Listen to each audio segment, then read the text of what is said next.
All right, so let's play a quick game here. Imagine I'm offering you two choices. The first one, I'll give you $100. The second, you flip a coin. Heads, you win 200. Tails, you win nothing. Most people take the guaranteed $100. Now, let's change the question here. You already have $100. Option 1, you lose $50. Option 2, you flip a coin. If it's head, you lose nothing. But if it's tails, you lose the entire thing. You see, something strange happens here. Suddenly, people become gamblers. And psychologists have studied this phenomenon for decades, and it's called loss aversion. It's the tendency to feel the pain of a loss far more intensely than the pleasure of an equal gain. And loss aversion might explain that why so many traders know exactly what they should do, but they still ended up doing the opposite, right? Look, thousands of years ago, losing something wasn't just inconvenient. It could mean starvation, like losing food, losing shelter, losing your place in the tribe. And for our ancestors, loss meant danger. So evolution gave us a brain that treats losses like emergencies, like those losing trades, like they're threatening our lives. And that instinct helped humans survive back then. But as a trader in the financial markets, it does not reward survival instincts. They reward probability. And the problem is your brain don't know the difference. To your nervous system, a losing trade can feel strangely similar to a real threat. Like let's look at the physiological responses, right? When you lose a trade or when you see your trade not going your way, what happens? Your heart races, your breathing changes, your thoughts become more impulsive, not because you're weak, but because you're simply human. And think back to your biggest winning trade, right? Imagine one of the trades that you've taken. Like, what was that winning trade? It probably felt good. Maybe you celebrated, maybe you smiled. Now, think about your biggest loss. Notice something here. The memory probably feels sharper, more emotional, and more vivid. This is because negative experiences leave deeper fingerprints on the brain.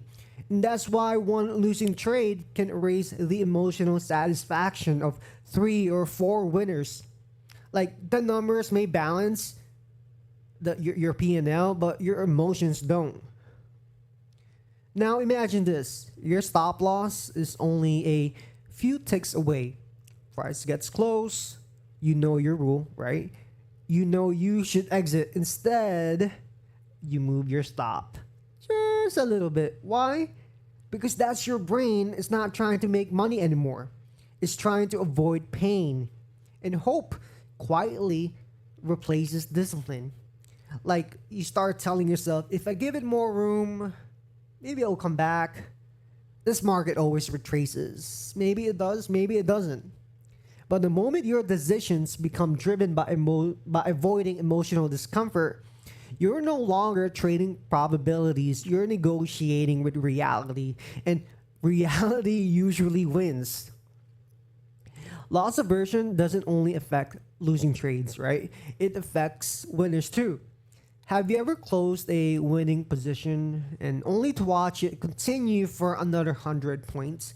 And most traders think that this is impatience. And sometimes it's fear.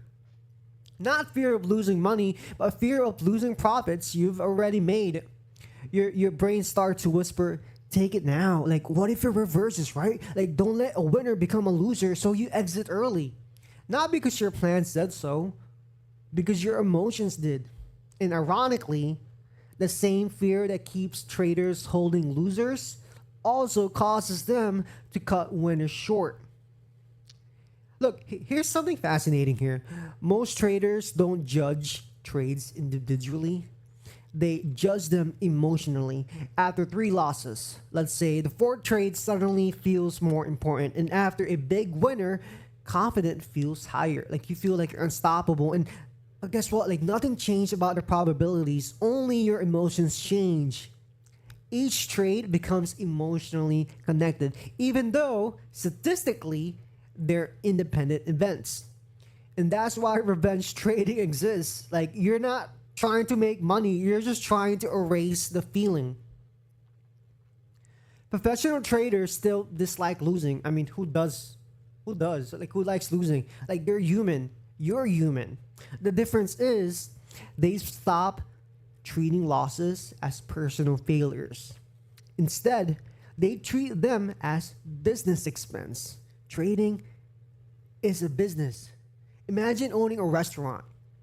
You don't become emotional every time you buy ingredients, right? They're simply part of the operating the business. And trading is no different. Like, losses are inventory. They're necessary. They're expected. They're planned for. The goal is not eliminating losses. It's preventing one loss from becoming 5 or blowing your entire account. One of the greatest paradoxes in trading is this. The less desperately you try to avoid losses, the easier it is to become to manage them. Like, you stop moving stops. You stop hoping. You stop bargaining with the market because you've accepted something that most traders spend resisting. Losses aren't evidence that you're failing. They're just data. They're just evidence that you're participating in a probabilistic game. Look, like, no casinos win every single hand, and no poker player wins every pot, and no professional traders win every single trade. Consistency is not built by avoiding losses, it's built by surviving them. So here's the conclusion here. The market does not ask whether you enjoy losing. Like, nobody does. It asks something much, much harder. Can you take a small loss before it becomes a larger one? Because every great trader eventually discovers that profitability is not about eliminating discomfort. It's about refusing to let discomfort control your decisions. The pain of a small loss lasts a moment, and the consequences of avoiding that loss can last a career.